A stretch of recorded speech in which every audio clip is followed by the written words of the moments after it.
What's going on, family? Make sure you get this video a big thumbs up. So I'm coming back to you with another video. So it look like Cheryl Reeve has officially wrapped up the 2024 season, but she did not shy away from speaking about yours truly, Caitlin Clark, man. And a season that was unprecedented for the WNBA as a whole, Caitlin Clark has been the center of attention for the entire season. Now, they all knew Caitlin Clark was on the way, but no one knew quite how big this impact was going to be once she got there. And I'm here to tell you, that was a hit with a rude awakening when she did come and arrive in this league, man. Because Caitlin Clark came in like a wrecking ball, bro. She was breaking viewership, setting attendance records, selling out in merch each and every day. She played in each and every game. It felt like each and every day. Well, I meant to say each and every stadium. She went full throttle all the way to sold out events. And I'm here to tell you, one person has been hating on Caitlin Clark the entire time, alongside many other haters, is Cheryl Reeve. Cheryl Reeve, Cheryl Swoops, they should be sisters, right?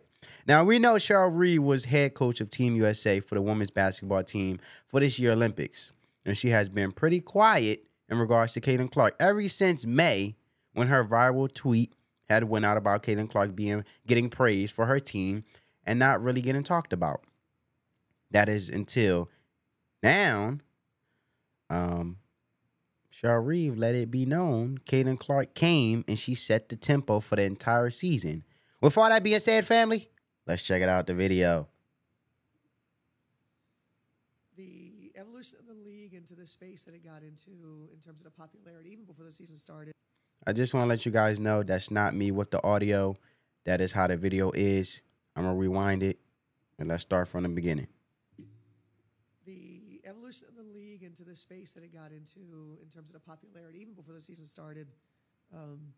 You know, when Caitlin Clark announced that she was going to enter the draft, I remember, obviously I'm connected to the business side, and the wave of enthusiasm that came from a player that wasn't even going to play for the Lynx.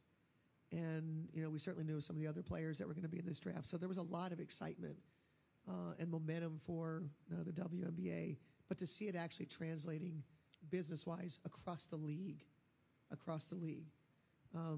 whatever the reasons were, there's a lot of, as we all know, there's one really big reason, and then there's a lot of other reasons why. And I think the movement that we're in now, I think it's exciting.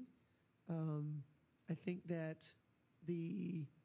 for me, one of my biggest takeaways from this season is what you just said, with a number of times that I heard fans talking about being in bars, in the Twin Cities, and maybe not accustomed to the game, their willingness to put a game on, because that's a battle when we try to watch women's sports. When we go into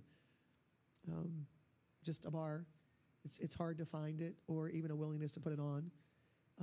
To learn the frequency with which the games were on, sound on, people gathering together, having watch parties, as the season moved on, and we were, achieving the success that we were achieving, especially in the playoffs. The way the city supported us in terms of, signage, throughout the city. And unfortunately, no, the other teams didn't have that. They didn't. And that's a travesty when you think about it. And Jim Pete always said it. Man, people have no idea what they're missing. And we're going to look back on this and go, how in the heck?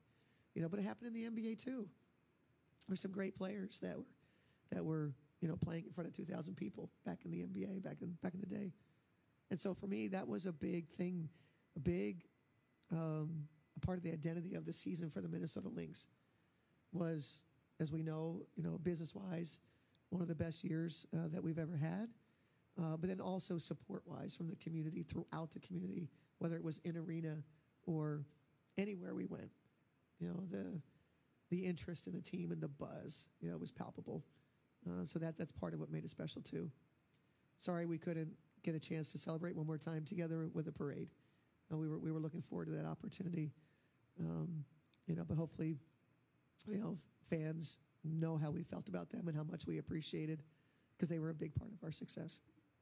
Well, that was Cheryl Reeves speaking about Caitlin Clark and her impact that she had on the 2024 season.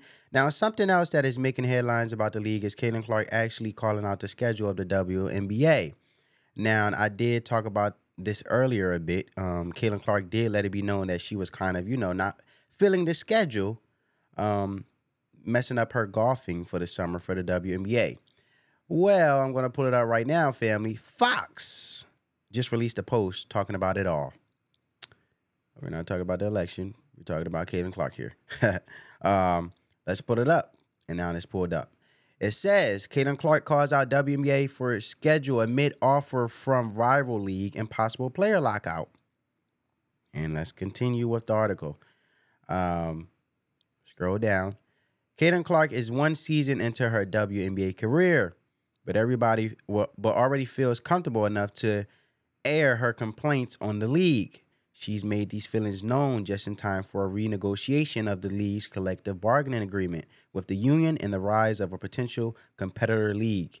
During a video interview that involved WNBA legend Sue Bird at an event for Nike on Monday, Clark complained about the WNBA schedule taking place in the summer. The rookie phenom said the schedule interrupts her ability to play women's golf. Quote unquote. The only downside about the WNBA is it's during the summer. That's when you golf. Clark continued with a smile, quote unquote. So I have had my golf take a back seat to basketball. Right? And Clark has recently leaned into her passion for golf after the end of her rookie WNBA season when the Indiana Fever lost to Connecticut Sun in the playoffs. Clark is going to the Anika in November, the penultimate tournament on the LBGA Tour schedule hosted by Anika Sorenstam to play in a Pro-Am and be a panelist at the Women's Leadership Summit at Pelican Golf Club. Clark, the WNBA Rookie of the Year, said last month when the Indiana Fever was eliminated that she planned to play golf until it got too cold in Indiana, adding with a smile, quote unquote, become a professional golfer. And she said also, quote unquote, I love golf, so the opportunity to play in a Pro-Am for a tournament with a legend like Anika Sorenstam's name on it is so exciting. Clark said, I'm looking forward to seeing all the LBGA players on the driving range, being part of the Women's Leadership Summit, and of course, teeing it up on the Pro-Am with Anika. Now, Clark's passion for golf and the WNBA's interruption of it is prompting a complaint from Clark at a time when the league should be trying to make her happy as possible. The Women's National Players Association voted to opt out of the current CBA with the league on Monday. The union and the league had until November 1st to opt out of the current deal, which was first agreed to ahead of the 2020 season.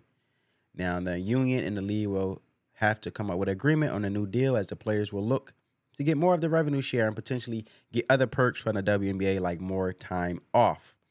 Now, that is something that no one has really talked about, right? Could the league actually change when they play? Could they play actually during a real basketball season? Like I'm talking about the WNBA and the NBA playing at the same time? Because we all know that the WNBA actually plays when everybody else is not playing during the summertime. Could that possibly change when they play? Comment down below, family. That has not yet been talked about, but that is something interesting, right? And look, man, I want you guys to check out Caitlin Clark remarks here. Everybody thinks I'm way better than I actually am, so. I mean, you only are like great at basketball, so there's high expectations. Sorry. No, I'm okay. I mean, it's fun. I have some cool Nike golf shoes, so that's a bonus, I guess. But no, I like it. I mean, I love being outside. That's the only downside about the WNBA is during the summer. That's when you golf. So I've had my golf game has been take a back seat to basketball. But no, it's been all good. It's been nice to have a little break, and I've just been playing some golf in the Midwest. So it's been nice and it's been fun and relaxing.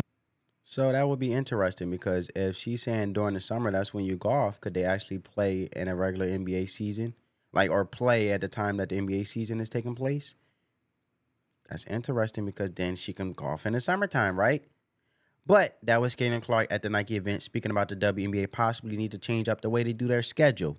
Now, nothing else has come out of this, but it was interesting to see what they listened to Caitlin Clark and change the schedule. I doubt it, but it definitely get down in the comment section, family, and let me know you guys thought about Cheryl Reeve comments.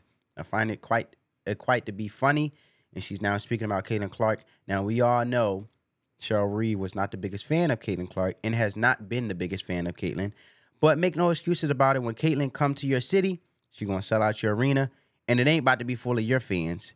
And Caitlin Clark got fans all over the country, in every city, every state, and she coming in to take over your arena. And hopefully it remains that way for the future.